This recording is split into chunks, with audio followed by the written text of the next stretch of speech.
Okay, so let's say you've got the Mexica calendar for the upcoming year, Se Tochtli, and you want to know a little bit more about the philosophy and worldview associated with the ancestral calendar system. Or maybe you're curious about the individual feasts that are held in connection with each of the months. Well, dear listeners, I've got you covered because my new book, Never Will It Be Lost, is now available. It features beautiful cover art provided by the amazing artist Mi Corazón Mexica, and it's packed with full-color images from the codices. In it, I go over each of the monthly feasts, and I provide some guidance and suggestions on how these feasts can be celebrated today. I also go into the Mexica worldview, cosmovision, and philosophy, and I talk about how we, as modern-day Mesoamerican descendants, can connect with and actualize this philosophy in the modern world. I'm super proud of this book. Again, it's called Never Will It Be Lost, Ritual, Remembrance, and the Aztec Calendar by yours truly, Curly Tlapoyawa. And if you order it using the link in the show notes, you get $5 off. So if you want to support independent, indigenous Chicano media, please consider picking it up. Tlascamati, Timoitase. You must excuse me. I've grown quite weary. This hasn't been easy, I know. But you've learned a lesson in honesty.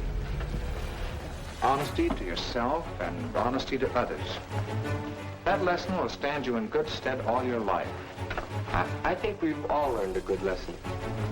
I've always heard that honesty is the best policy. Now I'm catching on to why that's so, to why that's so, to why that's so, to why that's so, to why that's so, to why that's so.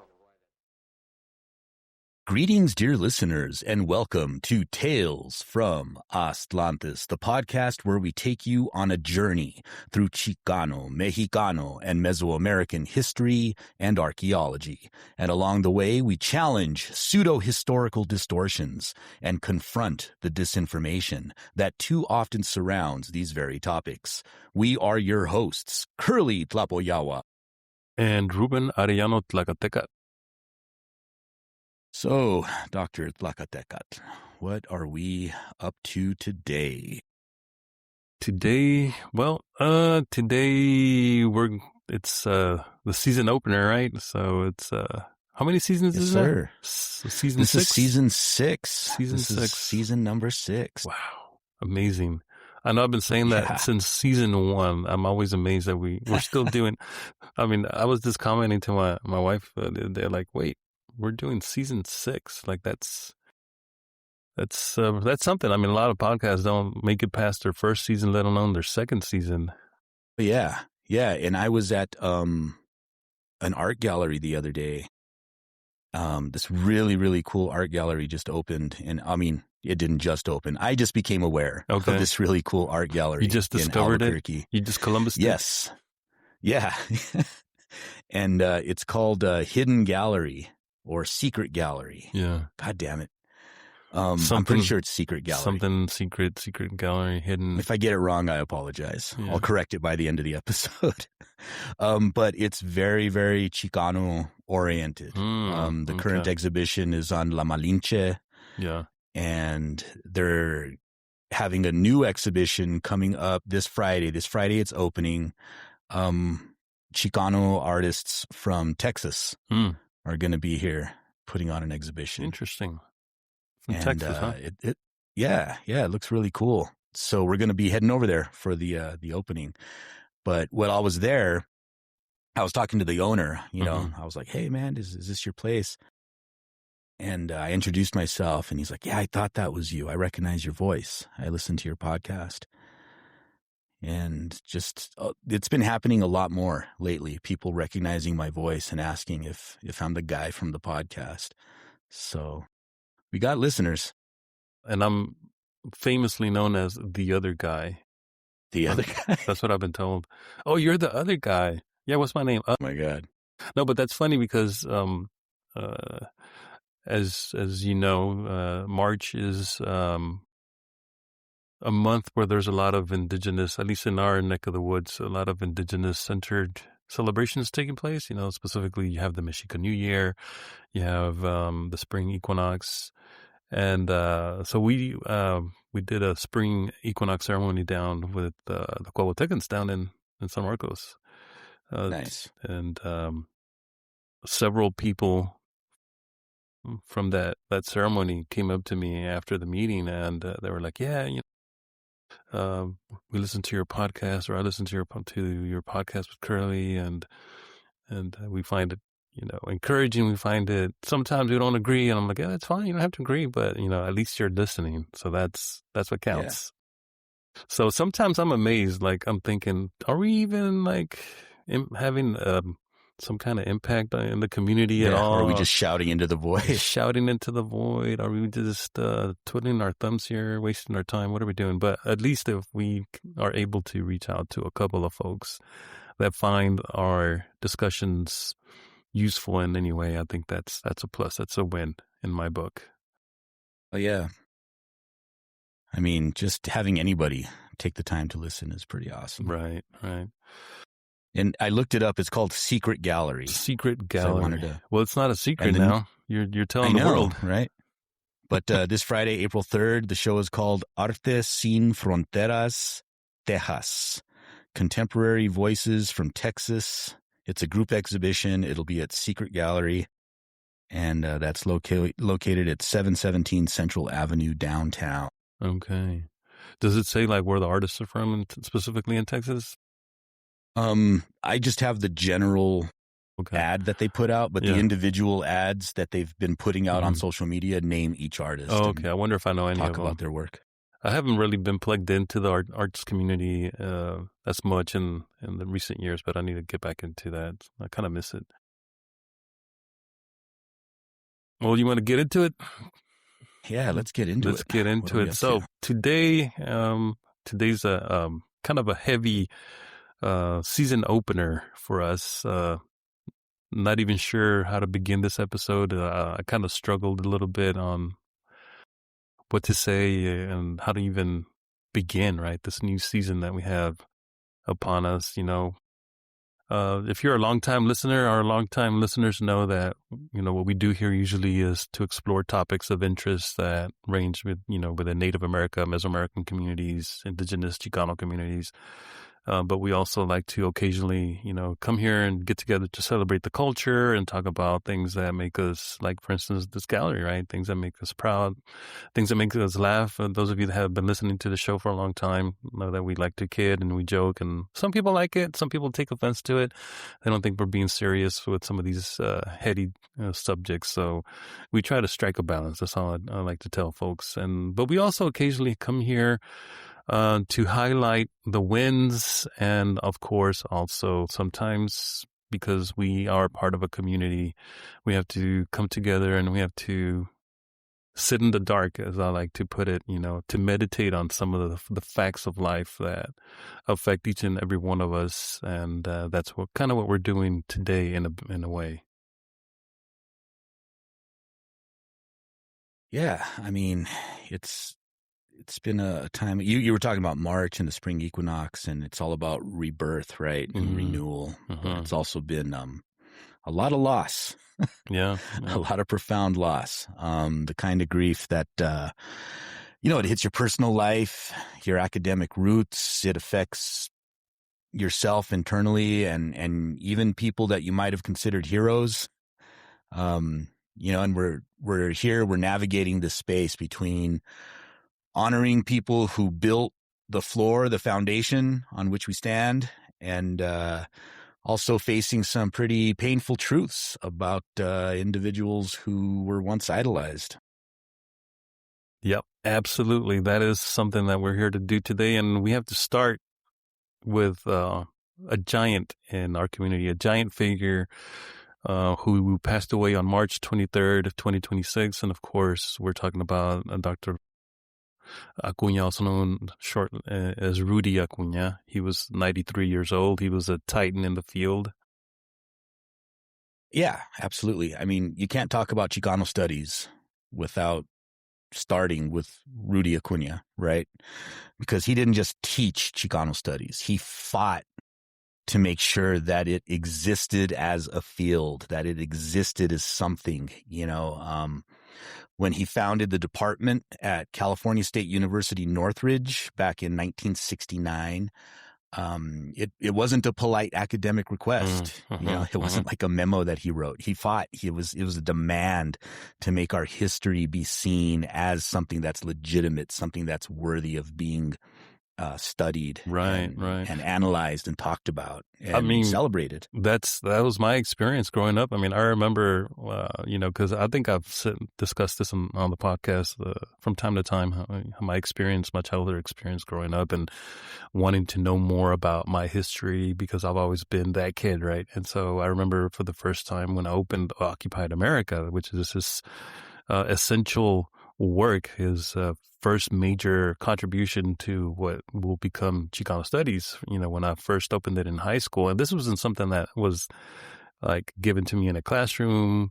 I did have a mentor, a Chicano mentor at the time, who was the head of the Mecha, the small little Mecha group that they had in high school. And when I first started to kind of tip my toe into Chicanidad and Chicano activism and that sort of stuff. And he's the one that kind of hit me to Occupied America. And when I opened it and I read it, it felt like someone had finally given me something. They handed me those missing pages of not only myself, my personal story, but my history, the history of our people. And so to that degree that Acuña was able to do that, he's been front and center, giving us throughout his entirety of his career that vocabulary that defined who we were as a people, the struggle. One of the things that really struck a chord with me was this internal colonial framework of analysis that he really brought to bear to the Chicano struggle and called us a colonized people, right? And because we're colonized within our own borders. We're people who were here before this was the United States. The old adage of we didn't cross the border crossed us, comes from this idea of being internally colonized, right? Yeah. And he was a truth teller, right? Even when it got uncomfortable. He famously told his students, you need to unlearn the history that you were fed in K through 12 school. And he wanted young people to look at primary sources and to ask, whose voice is being silenced in these primary sources. I remember my very first exposure to Rudy Acuña was, it was early 90s, late 80s. I can't place it for sure, but my mom basically gave me this box of like her Chicano movement memorabilia. And in it were her textbooks from high school, from Chicano studies. Nice. And one of the books was called The Mexican-American Experience. Yeah. And it was written by Rudy Acuña.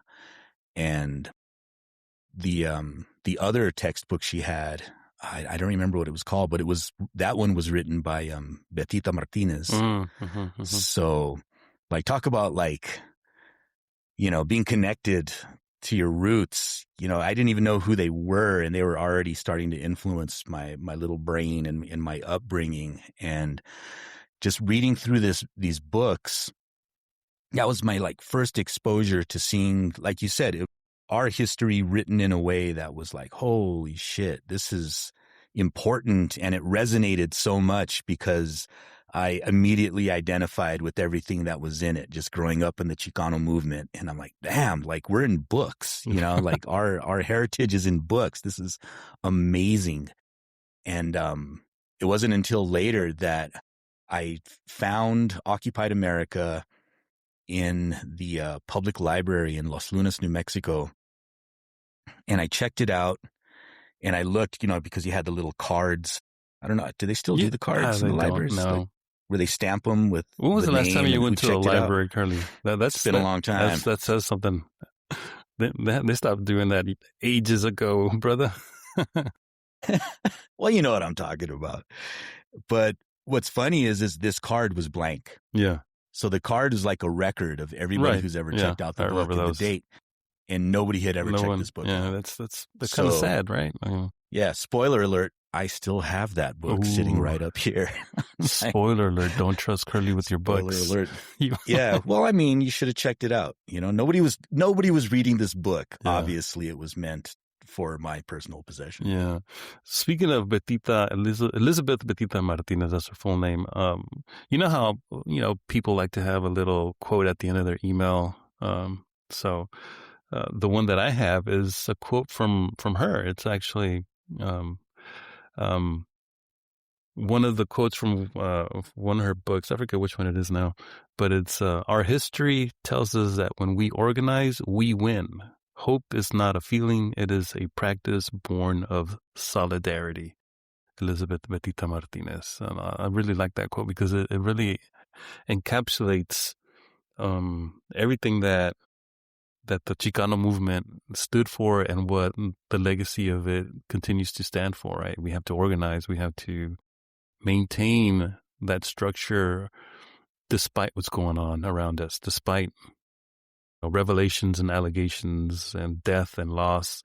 And I think it's very inspirational to me. And so whenever a student emails me, or even, other faculty or even the administration, like that message is there. No one's ever told me anything about it. In the climate that we live in Texas, it's sometimes a little scary, right? But me, my personal connection to Acuna dates, of course, with his books. When I was a young whippersnapper, as they like to say, back in the 90s in high school. I mean, every chance that I got, whenever I would go to a bookstore, like a used bookstore, I would go to the, Spanish language section. And they always had his books there. And so I started collecting them. I had, edition 1, second edition, the third edition. And then when I got a hold of the fourth edition, I started noticing that there was a little bit of a change happening. I think we've talked about this before. So I think I stopped at the fourth edition. But the thing is that I continue to use Acuña's book as a textbook for my Mexican-American courses. And it's edition 9 now. And I think the last time that he updated it was like right before the pandemic. I think it's from 2019. And now that he's gone, I don't know, like if the company, I think it's Pearson who publishes it, if they're going to try to keep it going and maybe put out another edition. And what they usually do is, it's been my experience that they try to find instructors who use the textbook, and if there's enough interest in the book, they'll ask that instructor to see if they want to do a revision of it, right? And so I'm not saying I'm the guy, but hey, that would be great if they would, like, someone from Pearson would reach out to me and say, hey, would you mind revising and helping us put out another edition of Occupied America? And I'm like, sign me up. Don't even have to tell me twice. I'm right there. Yeah, right. But I met Rudy Acuña back in 2009. San Angel Gutierrez, for a long time, has lived in the DFW area. And he used to teach over at UT Arlington. He's since retired, and I've heard he's back, but he had moved away for a while. But he wanted to organize what he called the 40th anniversary of the Chicano movement, or the Chicano Causa, right, 2009. So presumably 1969 is kind of more or less the date that is given for the official start, even though things were happening before that. And then so in 2009, we did the 40th anniversary. And so he reached out to one of our close friends, Evelio Flores, Jefe de Danza here in Dallas, to see if he knew anyone that would be willing to help out, to put on this convention. And so he tapped on me and a couple others, and lo and behold, we had like a core group of like 10 people plus a bunch of volunteers. And we put this convention together in the span of like not even like 6 or 7 months. Like, we were able to get a space We put out invitations. We got sponsors, all this good stuff. And it turned out to be a great convention. We had people come in from all over the country. And one of the people that came was Rudy Acuña. And back then there was a hotel called the Belmont Hotel. The place is still there, but it's since shuttered. It had been reopened, remodeled, because it was an older hotel that went back to like the 50s or something. And it's very kind of mid-century and all that good stuff, right? And so we were able to secure that space to have on opening night, have a reception there. And that's where I got a chance to meet Rudy. You know, he was always someone that I had heard was very unassuming and very, you know, down to earth. And that sure enough, that's exactly the person that I encountered when I met him. You know, he was very unassuming, very down to earth and approachable. He wasn't someone who was some kind of stuffy academic who thought a little too much of himself.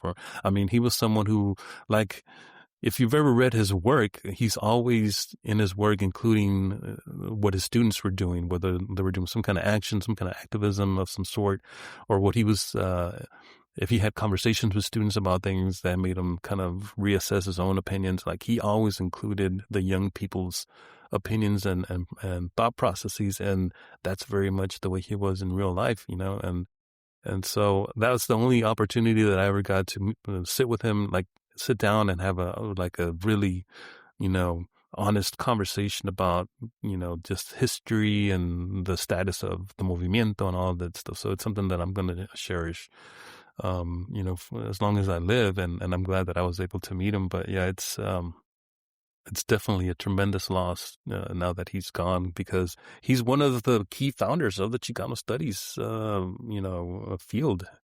And, you know, last year, the year before? I'm losing track now, but we lost another giant in the field, right? The historian Gómez Quiñones, right? Like he was one of him and Acuña were the two that I have always referred to when they came to, at least for the Chicano movement and Chicano studies, the historical component. They were the ones that always kind of to me were the leading figures early on and helped create that whole field of studies now, right, that is in jeopardy. I mean, UNT, not that far from here, has already basically axed, speaking of loss, right, and losing things that relate to Chicanidad and Chicanos, like they've using the excuse that, you know, there's not enough funds and this and that, and of course, you know, axing DEI, anything that smacks of diversity and inclusion and being, you know, just being a kind person, right? Their excuse is that there's no more funding, and so one of the programs that has been slashed is the minor in Mexican American Studies at UNT. Of course. And so it's sad, but I'm just waiting for the shoe to drop here at Dallas College and someone, you know, coming and telling me that I can no longer teach Mexican American history, because why can't it just be American history? You know, that, yeah. Like, why does it have to be Mexican American history? So why can't we just all be Americans? Yeah. Yeah, it's well, it's sort of ironic, right, that Acuña's passing, R.I.P. It's coming at a time when we as a community are having to ask some questions about another major historical figure in our community. Chale con Chavez is what I like to say. Chale con Chavez. Hey, I've been on the Chale con Chavez bandwagon for quite a while.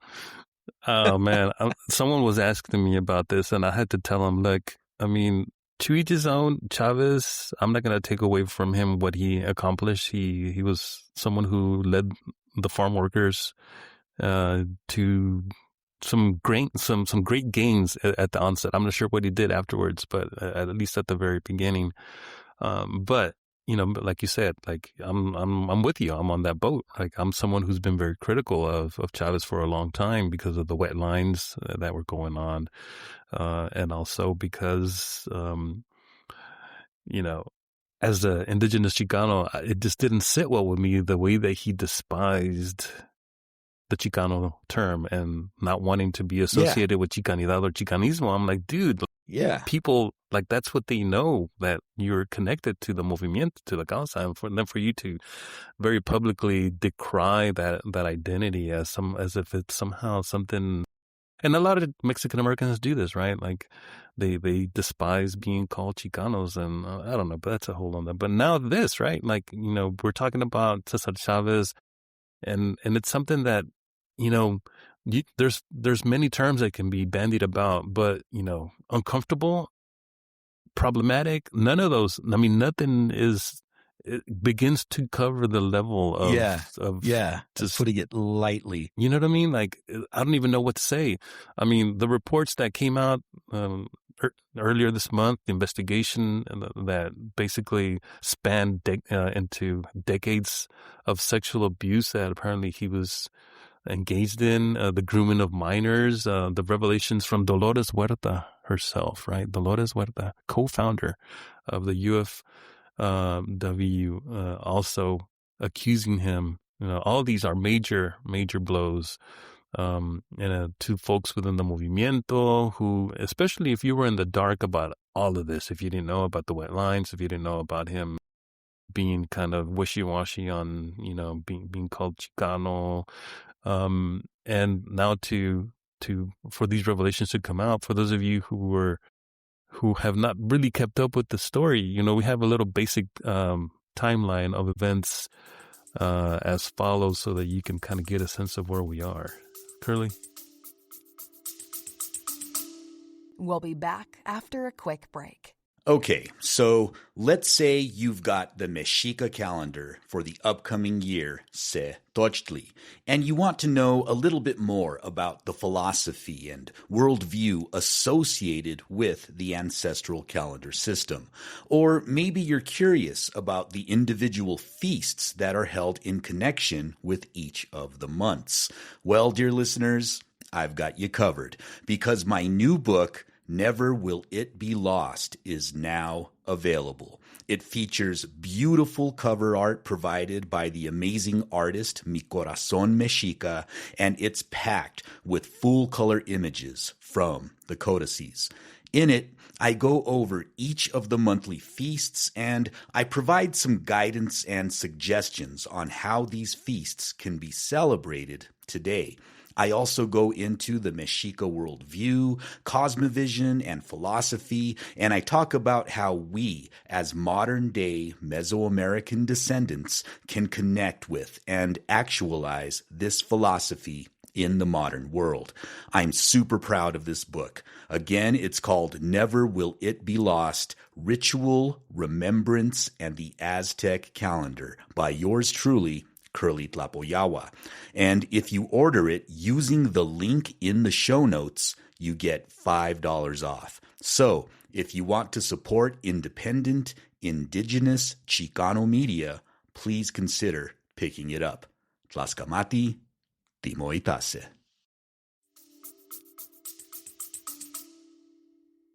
March 17th, 2026, the United Farm Workers, or UFW, the organization Chavez co-founded with Dolores Huerta, issued a statement confirming that they had been made aware of sexual abuse allegations against him. Then on March 18th of 2026, the New York Times published a major investigative report detailing decades of misconduct. The investigation included things like allegations from two women who stated Chavez began grooming them when they were 8 or 9 years old. Fuck. And sexually abused them in the 1970s when they were 12 and 13 years old. I mean, think about this. 8, 9-year-olds being groomed so that they can be abused by the age of 12 and 13. They also mentioned a public statement came out from Dolores Huerta, Chavez's longtime partner in the labor movement, revealed that she had been raped by him at least on 2 occasions in the 1970s. These encounters apparently led to 2 pregnancies that were kept secret for 60 years. She kept these pregnancies secret. So the children were raised by their families, and their parentage was only recently confirmed through DNA testing. I mean, can you imagine going on 60 years and then someone coming to knock on your door and telling you, hey, by the way, your dad was Cesar Chavez because he raped your mother who gave you up for adoption. Wow. Fucking I mean, insane. I can't even imagine how that feels. Yeah. It's crazy. And unsurprisingly, there are additional accounts of harassment and coercion from other women within the movement. Jeez. And, you know, this is something that, I mean, I know that these reports make it clear that he was engaged in this stuff, but I mean, isn't it true that some rumors had been flying around for quite a while now that he had been at least engaged in sexual improprieties, but maybe not necessarily that it was connected to minors? I don't know if that was known yet.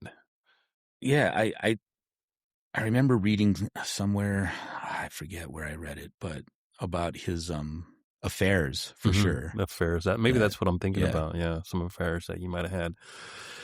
And then just recently, March 30th, the New York Times published another piece. And I think you were saying that they've been publishing something daily, but I haven't been really keeping track of all that. Like every other day, I think they've been coming out with this one came on my radar because it kind of harkened back to an episode that we did on Chavez's connection to the Synanon cult out of Chavez. And longtime listeners might recall this episode was it season 1 or season 2? I don't remember now. It was like season 1, yeah. But we just re-released it. We released it. Yeah. I edited it down and re-released it like a week ago. Okay, so one of the points that came out of this connection was that Chavez had become acquainted with the Synanon cult, the leader Charles Diederich. Is that what we said? Diederich. In the mid 1960s, right? I mean, I believe that isn't that what we talked about in that episode? Yeah, like 1966, which is like right around when all this shit was going on. When all this shit was going on, right? So, and then we also talked about his problematic friendship. And okay, so that's the episode, right? But I don't know. I mean, yeah. And if you don't know about Synanon or his connections to this freaking cult, definitely go back and listen to this episode. It's called Cesar Chavez and the Cult of Synanon episode. It was re-released as episode 93. Okay. And, you know, give it a look. And then when you see, you know, using that as context, rewatch interviews with Chavez with this context in mind, and it definitely gives like a different lens to his behaviors and how he was treating people and the approaches he was taking. It's pretty wild shit that I think more people need to know about. So the immediate impact of all of these revelations, and these occurred just within weeks before the annual Cesar Chavez Day, which falls on March 31st. These allegations and revelations led to a swift national response, such as holiday changes. California Governor Gavin Newsom and the state legislature moved to rename the state holiday to Farm Workers Day, which I'm in total agreement with. Texas Governor Greg Abbott, fuck that dude, similarly announced that the state would no longer observe the day and directed schools to remove references to Chavez from their curricula. And can we pause there for a second? Made this asshole so happy. Right, that's what I'm saying. Like, I mean, I get it. Chavez apparently was a fucking douchebag, right? But the fact that it took him not even a day for him to just declare the holiday, the whole holiday just canceled, as opposed to like what they did in California. We're just going to reframe this as Farm Worker Day, which is much better. Yeah, which makes absolute sense. And this douchebag is like, no, we're just going to cancel the holiday altogether. Yeah, get rid of it all. Get rid of it. Fuck these brown people. Right? Amazing. Anyway. There have been renaming efforts across the country. Cities, including Los Angeles, San Francisco, and San Diego, began processes to rename streets and parks bearing his name. We have Avenida Cesar Chavez right here, not far from my house in Albuquerque, and the mayor came out and was like, all right, we need to the community, we're going to rename it, but he wants community input as to what the new name should be. So, and it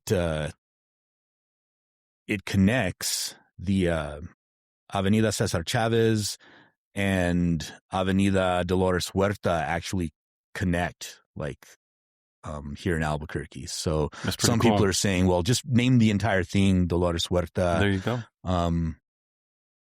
Others are saying use like what California did and call it like Farm Workers Avenue or Farm Worker Boulevard or something, which, you know, I'm very much for naming things after movements and events in history rather than lionizing individuals personally, because I think the problem we get is you start getting this blind hero worship. And when there's blind hero worship, it makes people less inclined to do critical evaluations of who the actions that these peoples took. Right. And when, you know, if you grew up lionizing somebody, sanctifying somebody, and just blind hero worshiping them, when it comes out that they were just fucked up human beings, then what I'm seeing now are like these knee-jerk responses where they're just rejecting the allegations outright, right? I'm seeing this online where they're like, nah, fuck that. These are lies, or these are unfounded allegations. Why are we believing this? They're just trying to take down another brown man and this and that. And I think that's a byproduct of just blind hero worship. Right, like they've bought so much into this myth that they don't want to let it go. Well, you know, I mean, in some places the statues are coming down, and rightfully so. So I think that that's something that we are all going to have to reassess, because, like, how do you look at a man who, you know, fought for the dignity of workers while he was at the same time stripping the dignity away from women, and especially young girls, children, in his, you know, inner circle, right? So we definitely have to do something. We'll be back after a quick break. This episode is sponsored by Archaeological Tours. Want to dig deeper into Mexico's indigenous past and present? Allow Archaeological Tours to customize your Yucatán adventure. Archaeological works hand in hand with local indigenous guides to provide a tour that is entertaining, educational, and beneficial to the local community. For an adventure like no other, check out archaeogato.com. That's ARKEOGATO.com. Or just follow the link in the show notes. Now, on with the show. Yeah. And then there were institutional responses from organizations and universities, such as CSU Fresno. They covered or removed statues of Chavez, while the UFW officially distanced itself from his personal actions, calling these allegations indefensible. Right. And while biographers had previously documented instances of Chavez's adultery, like we've talked about, and his intense personal control over the Union, the specific allegations of sexual abuse and rape of minors and colleagues were not known to the general public until this recent report by the New York Times. So, you know, looking at this is a very different kind of loss than with Rudy Acuña, right? Well, for sure. When Rudy passed, we lost this mentor, somebody who had established the field of Chicano studies. And with Chavez, you know, the community is losing someone who's been mythologized in life and whose larger-than-life persona has only grown since his death in 1993. Right. So to hear that, you know, he allegedly, and I say allegedly, abused girls as young as 12 and 13 in the 1970s. And I say allegedly because, you know, don't want to get sued. The very era when he was supposed to be the moral compass of the movement, right? And they did. People looked at this guy like he was this fucking saint. Like he was like above everybody else. And God damn it. All right, I'm going to go on a little mini rant right here. You do it, man. One of the things I fucking hate more than anything, and you know this about me, is I hate this fucking false humility that people walk around like they just eat it up when people are, you know, hero worshiping them, instead of being like, hey, no, guys, I'm just a dude, you know, don't do that. Don't get out of hand. I'm just a guy. I fuck up too. He just ate it up, man. And that's always gotten under my skin to see these people that walk around like, you know, like their shit don't stink, as my mom used to say. You know, they walk around like they're just better than everybody. And you could just see it in his face when people were just giving him these adulations and just adoring him. Like he really, really enjoyed it. And if you read Miriam Powell's book and Matt Garcia's book, they talk about this. They talk about how he had this messianic complex, right? Like he really thought that he was going to start a new religion with him as the head, and that they were going to, I don't know how to pronounce this, beatify when they make people saints. Beatified, maybe? Is that what you're Beatify. Yeah. But Kurt, martyrs of the farm worker movement. Like he was really setting it up to be like a religion. But what about this idea that, you know, we must protect our heroes, like referring back to those critics online that you were referring to? What do you think about that? Yeah. I mean, we just have to, I think a lot of it comes from people don't want to admit that they were wrong, or that they had been bamboozled, or that they had been kind of taken for a ride by this guy. Mm-hmm. And then you have people that are like, no, I mean, no matter what, we should defend our own. You know, this is just the white man trying to destroy the image of another brown man.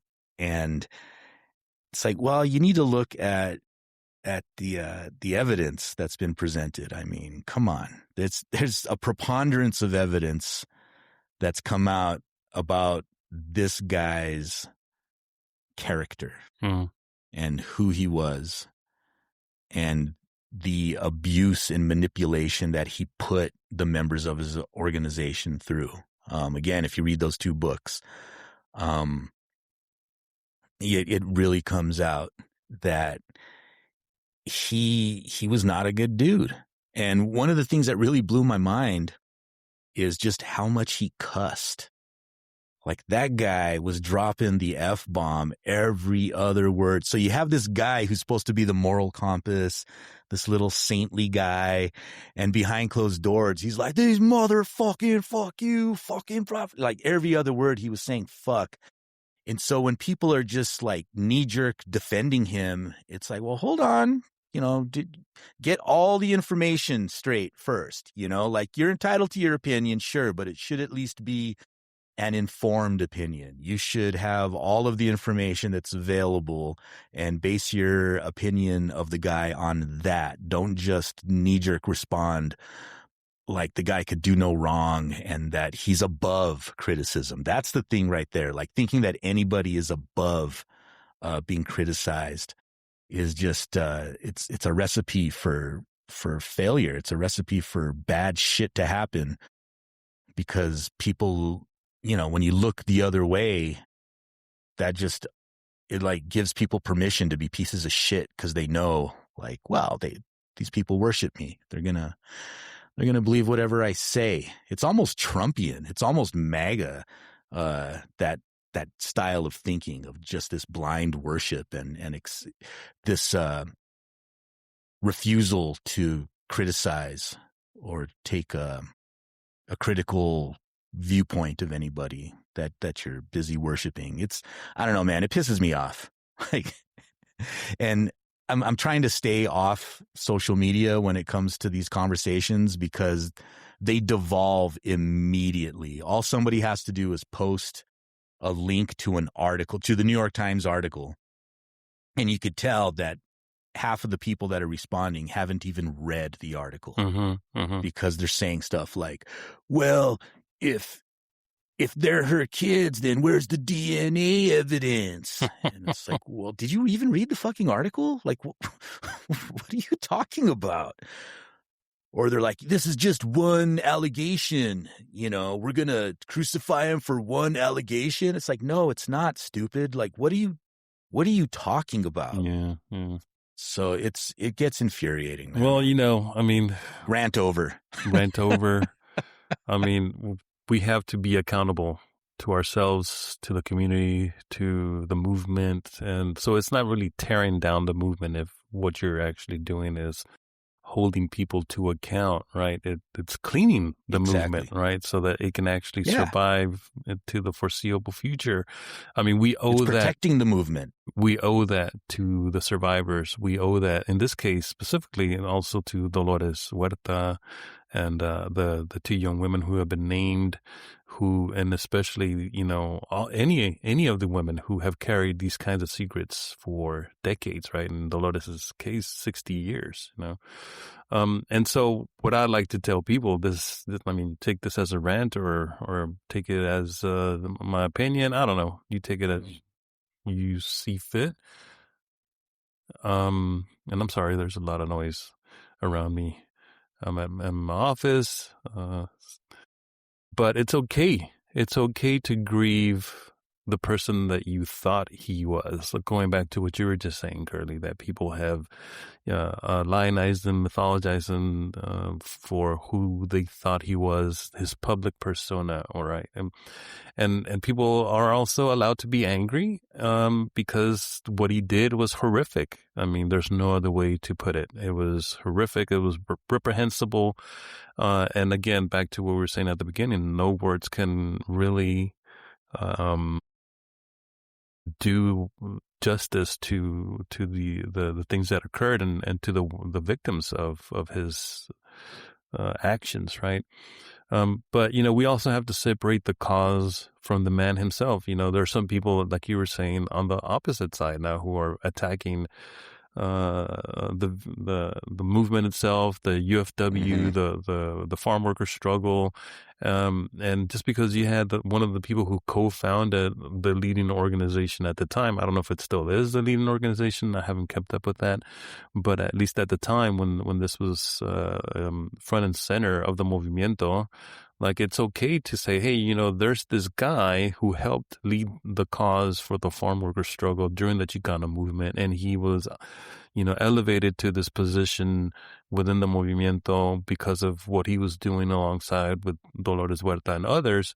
And it's okay to say we were mistaken about who he was at that time. And, now we can shift focus and we can still say the farm worker struggle is still a valid struggle, even if the leader turned out to be this horrible individual. Like those two things can exist in your mind. You can say, we used to think this guy was one thing, like you were saying, some saintly figure. Now we know he wasn't.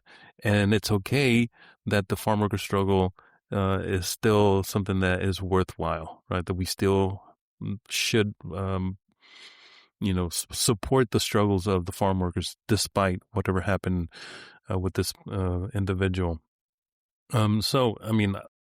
I'm not part of the UFW. I'm not a member. I don't really know anyone personally that is part of it. But, the only thing that I can say is that let's stop vilifying the UFW because they had nothing to do. And in fact, they were one of the first people to come out and say, we know that these allegations have been made, it's going to be made public, and we want to distance ourselves from that individual from this point forward, which is good on them because that's exactly what you need to be doing, right? You used to think of him one way. Now that this has come to light, now it's okay to think of him this other way. And if you need to make a separation between you and the founder, perfect. There's nothing. You're going to lose something in the process, but it's better than to just completely throw the baby out with the bathwater, right? Like just throw, in this case, the baby being Chavez, throw him out, and keep the UFW, because it's not their fault. It's not their fault that Chavez turned out to be a wannabe cult leader and a sexual predator, and if you want to even be technical, a pedophile, right? Because he was abusing girls. Yep, exactly. Right? So I don't know. I think unless you have something else to say about this guy, I think we're done with Chavez. Yeah, we are done with Chavez. Literally. that's a good way Done of with putting Chavez, it. man. You know, believe women, believe the victims, and you know, to all the news outlets, this will be my final say on this thing right now. You know, correct your language, news outlets. Stop calling them underage women and call them what they are, which was children. Yep. Little girls, and just call it for what it is. Like you said, it's fucking pedophilia. We are done with Chavez. Okay, so with that out of the way, speaking of grief, on the topic of grief, I know that this hasn't just been, you know, a period of loss and grief just related to the community for you. It goes far more personal for you. Yeah, it does. You know, our family, recently we experienced tremendous loss in our family with the passing of my mother back in February, and she had just turned 76 years old in January. And a lot of people didn't know this. It's not something that I made public because, you know, I mean, who wants to discuss their personal family matters? But, you know, she had been struggling with cancer for close to 5 years. She first had one type of cancer. She beat that, and then she got a different type of cancer. And she, you know, did her best to try to overcome it. But in the end, it just, you know, people who have had family members and close friends and relatives deal with this understand that sometimes, you know, some people are able to come out of this and live to tell the tale and of a successful, you know, beating of cancer. But my mom, she unfortunately was not able to do that. I'm so sorry, bro. That sucks, man. Thank you. May she rest in peace. I take comfort in you know, I guess, at least if there's any belief in me about anything, you know, I believe that she's, as we like to say, right, in the indigenous community, she's returned to be with the ancestors, right? So that memory of her, I still hear my mother talking to me on a daily basis, giving me advice, counseling me, you know, getting on my case about something that I didn't do or did the wrong way or whatever. You know, it's like she was a constant presence in my life. I was close to her, and this is something that's really hurt. You know, I'm myself, my family. But you know, you spend all this time, you know, like we've done here on the podcast and on a personal level, you know, analyzing the concept of death, and then suddenly death kind of just walks into your own living room and sits down, and you're staring at it, and you know what's about to happen. So the sorrow it's physical, it's mental, it's emotional. I mean, you name it. People who have lost a loved one really know and understand how this feels, right? It's a weight that's on your chest, and that makes it hard to breathe sometimes. You know, you get choked up. Just, you know, when someone says something, you recall a memory of something anything can trigger that memory of that close relative, especially when it's a parent, you know. And sometimes, you know, like just a while ago, I was, you know, staring at my phone, and I'm like looking for a text from my mom about something, or I want to call her to give her, you know, some news, or just tell her, hey, I'm going to stop by and say hi, and can you have some enchiladas for me because I'm hungry, you know, stuff like that. And just knowing that I can't do that anymore is, you know, it kind of hits all over again. That pain comes back, and that's kind of where I am at the moment with all this. Yeah, it sucks, man. Like there's no other way to put it. It sucks. And in times like this, we get told or encouraged, you know, well, just try to move on, you know, but that's hard. You know, how do you move on? And even if you manage to move on, it doesn't doesn't make pain go away, because it never gets easier. I lost my mom back in 2007, lost my dad just recently. It's like, yeah, you still get up and you go to work and you do your daily activities, and I guess that's moving on, but I don't know, it doesn't make the pain go away. It doesn't make the hurt go away. Yeah, I mean, nothing really makes the pain go away when you're dealing with this kind of loss. Maybe you think that it's gone away, but it just kind of changes shape a little bit. But right now, to me, it's the shape. It kind of feels like this jagged rock that I have, that I'm carrying with me, and every single jagged edge is poking me in one way or the other, and it triggers memories of this and that. But eventually I want that rock, because I know that my mom, to me, she was that's why, to me, this metaphor is appropriate, because to me, she was like a rock, right? She was that weight that helped me remain centered, even when I was trying to, lead a life that was more astray than she would have liked. And so eventually I want this jagged rock. I want it to become some smooth stone, right? That represents the memory of my mother, that I can carry with me and pull out. Instead of pulling out this phone, I have this rock, and that's the memory of my mother, that stone. And but right now it's just heavy, right? It feels like this. I feel like an immense guilt, just even being here. We talked about this, and I was like, I'm not sure if I'm ready to go back to doing a show, to get behind a microphone and, talk about the next thing that's controversial or that's popped into our radar.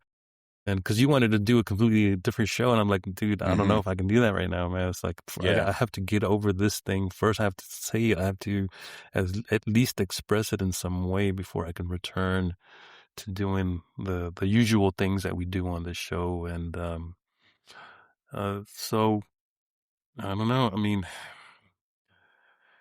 that's kind of the state of affairs, I mean, unfortunately, this season opener is one where we had to begin with a lot of, I like to shorten the title to death and loss, right? Like, there's death and that's personal. There's death that's impersonal but connected, and then there's loss because of the people that you lost, and also because of the loss of an innocence, in the sense, right, of when it comes to like the Chicano movement, right? Like the loss of someone who people, like you were saying, right, painting this individual in the saintly way. So there's death and loss. That's been the theme of this opening segment, this opening episode for the show, for the season, and I just want to apologize to our listeners for that. But I cannot move forward without having done this first, and I don't know. Yeah, bro, and that's like you. I really like that, the way you put that it's a jagged rock, and that you hope that it becomes a smooth stone, because it never goes away. Like, I know that from experience. And with me, it felt like I'd become untethered. Just like my ombligo was gone.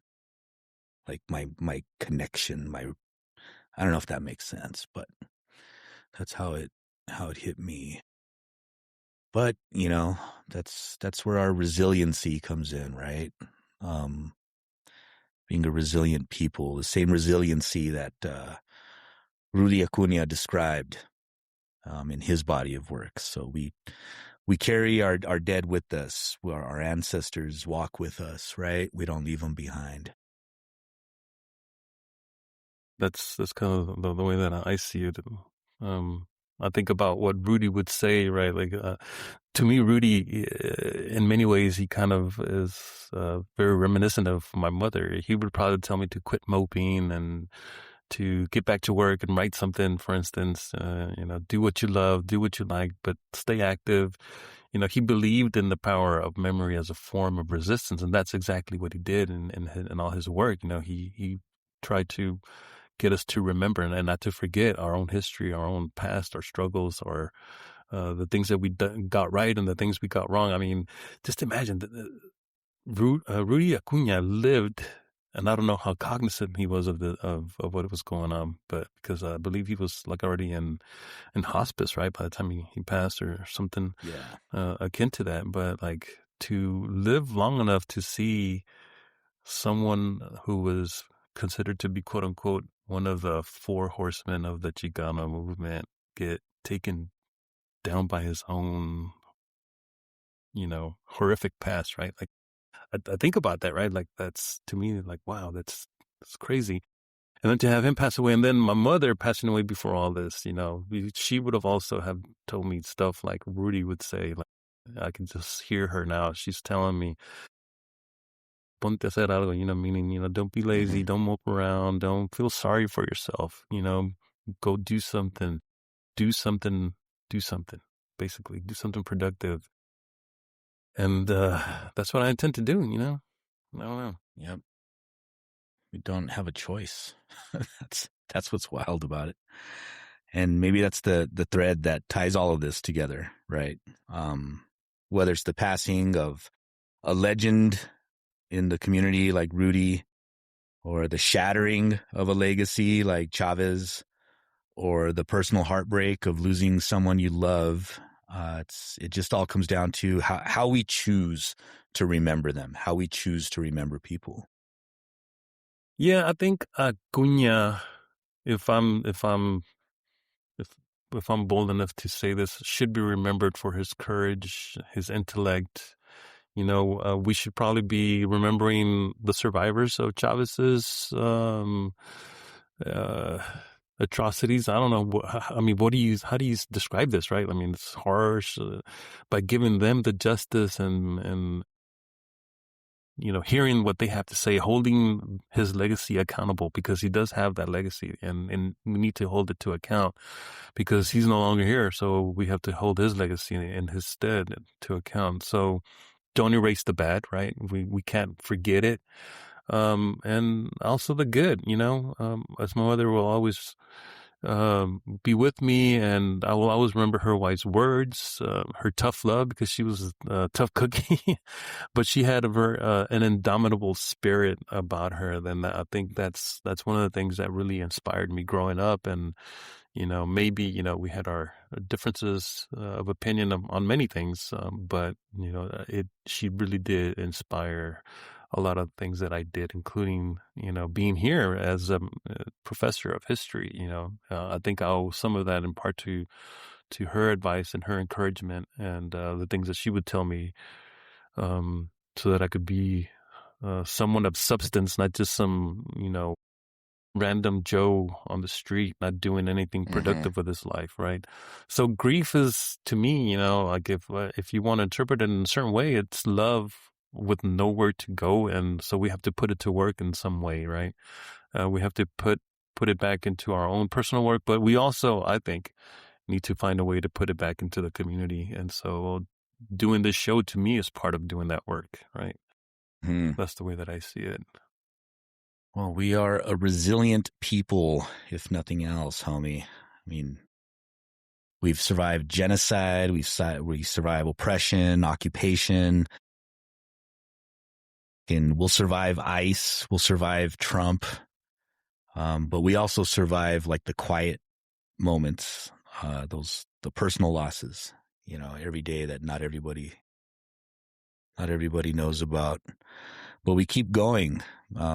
Because we have to, because our ancestors would want us to, and because our kids are watching, and we have to set that example. Yeah, absolutely. I mean, I guess all I can say now, all that's left to say is to Dr. Acuna, I want to say presente, but he's going to be front and center. Presente to Dr. Acuna, to the survivors of abuse, to all of you. I just reiterating what you just said earlier. We see you and we believe you, and everyone should follow that advice. We need to see survivors. We need to believe them. And of course, to my mother, everything else that I've said really comes down to this. If I was to say this again, as I said it before, and as I said it as I was, sitting there next to her as she was taking her dying breath, I love you. And I will tell her that until the day I die. I'm going to continue to tell her how much I love her. And I think that's really all I have to say. And I love you, bro. I love you too, carnal. Thank you. And rest in power. Oh. And now that I'm starting to cry, we'll see you next time. Hasta la próxima, carnal. Thank you for listening to Tales from Atlantis, a project of the Chimali Institute of Mesoamerican Arts. If you enjoy the show, please consider becoming a Patreon supporter. You can do this by visiting talesfromatlantis.com and clicking Support the Podcast. Your continued support will help keep the podcast ad-free and independent.